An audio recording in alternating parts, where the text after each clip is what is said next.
Hey everybody, this is Dream, and today we have a 4-game slate for college basketball today. No NBA again, so we're gonna keep rolling with college basketball. This slate is ugly. It's really tough to find a lot of good options at the forward position. Uh, Guards are better, but it's still not ideal. But we do have a couple guards that can play both ways, which does help a little bit. But with that said, let's get into the slate, and we'll get some good options here for you. Overall, though, the games are kind of vary. We have 2 blowouts, 2 games that are pretty close, 1 game that's really close, which also happens to be the most high-scoring game, which is TCU and Kansas. But I felt like Kansas players are pretty overvalued or overpriced today, and I felt like the TCU players are a little bit underpriced, within reason. But it's not a great slate. The other games have ugly situations, like Louisville's going to probably get blown out by Duke. But Duke plays with a deep bench. West Virginia and Oklahoma State. It should be a close game. West Virginia is favored, but Oklahoma State looks awful when it comes to fantasy. And then Illinois and Minnesota. That game looks like it's going to be a blowout in Illinois' favor. And it seems like both teams there kind of look ugly for a fantasy perspective as well. But with that said, let's get into the slate. I'm going to go ahead and talk about Micah Peavy. He's my only core play today. I think he's pretty much an automatic play and at this point, just due to the fact that he is likely going to continue to start.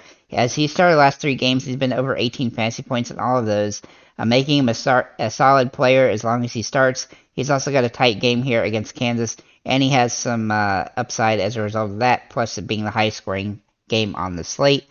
Obviously, he's not a great option, honestly, but his price is cheap, and he starts, and he should play a good complement of minutes. So he becomes my de facto top play on the slate.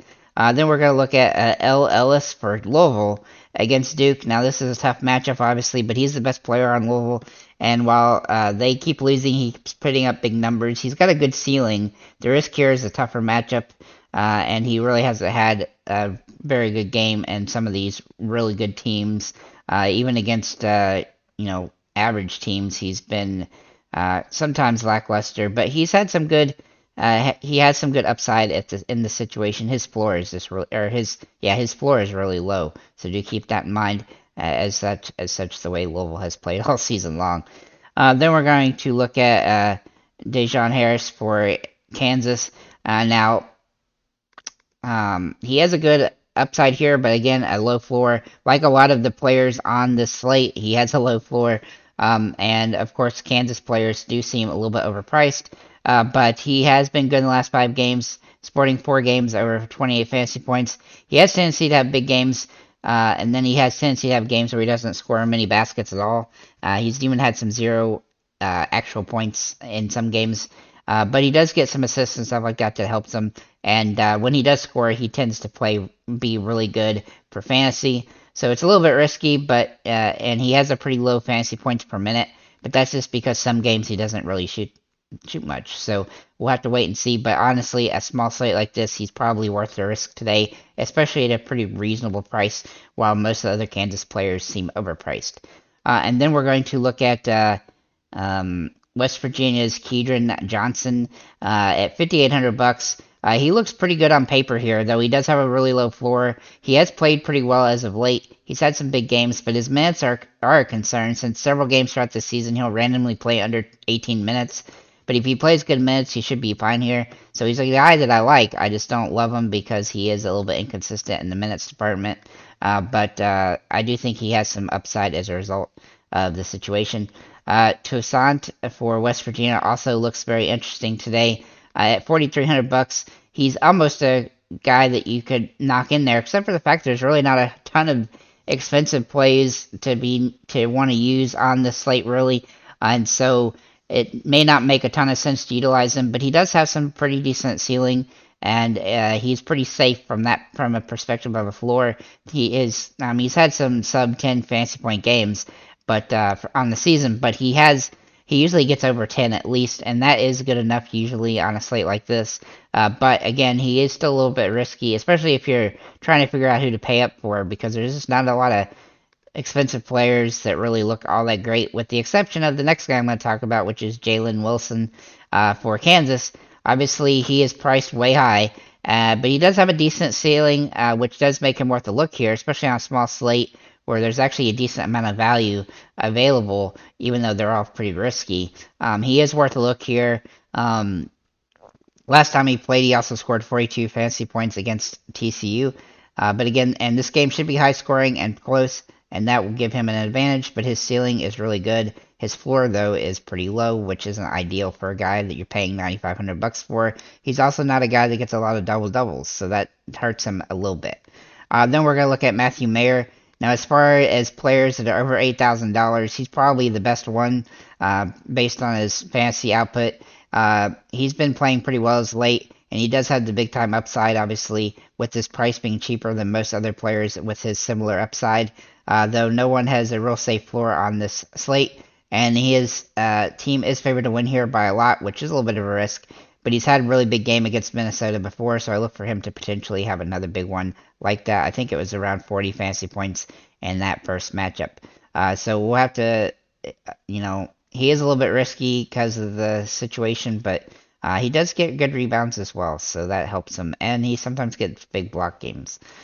With that said, we're going to look at Derek Lively next for Duke. Against Louisville, he should have some good opportunity here, though he's been really inconsistent all season long.